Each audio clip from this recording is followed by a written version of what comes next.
কি জাদু করিলা পিরিতি শিখাইলা থাকিতে না পারি ঘরেতে।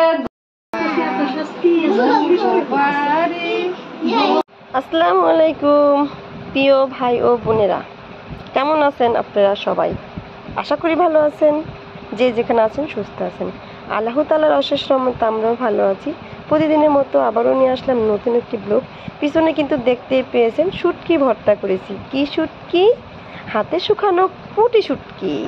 তো এটা হলো মমিন সিং যেভাবে ভর্তা বানায় সেইভাবে আমরা শিখেছি এবং কি সেইভাবে ভর্তা বানাইছি।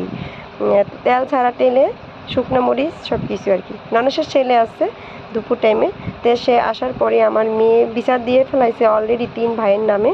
আর এদিকে সন্ধ্যা নাস্তা বানানো হচ্ছে হলো লুডুস দিয়ে আর পাস্তা দিয়ে।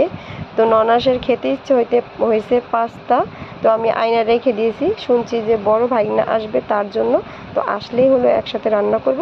তো সে অবশেষে চলে আসছে, রান্না করে নিয়েছি। এদিকে সবাই বসে পড়ছি আর গল্প গুজব করতেছি সবাই মিলে। সবাই আসলে খুবই ভালো লাগে। আর এদিকে পাস্তা নুডলসও হয়ে গেছে, খাওয়া দাওয়াও সে প্রায় শেষের পর্যায়ে চলে এসেছে।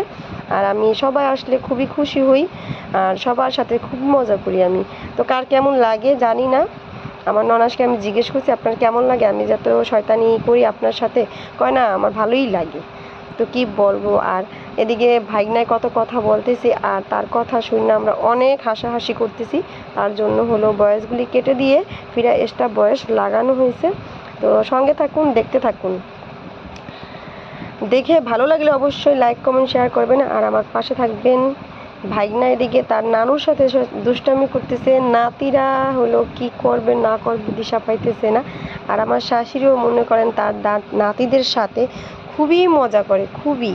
তো তার খুবই ভালো লাগে তার নাতিদের সাথে শয়তানি করতে। আর কি বলবো, নাতিরাও পুরা নানিকে মাথায় লয়। আর আমার শাশুড়ি মা তার নাতিদের সাথে যে কী মজাটা না করছে, মানে ওদের 2 ভাইকে প্রতিদিন সন্ধ্যা বেলা হলো দাবড়াইছে, কি বলবো। এদিকে আমার শাশুড়ি মা একটা গান গাচ্ছে, কি জাদু করিলা পিরিতি শিখাইলা থাকিতে না পারি ঘরেতে।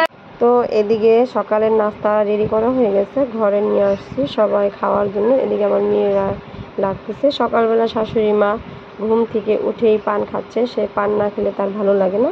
তার কিছুক্ষণ পরে হলো সবাই খিচুড়ি খেতে বসে পড়লাম। এই যে এদিকে ভাগনা, মেয়ে, বোন সবাই মিলে বসে পড়ছে আর কি। সবাই ভালো থাকবেন, সুস্থ থাকবেন। আল্লাহ হাফেজ।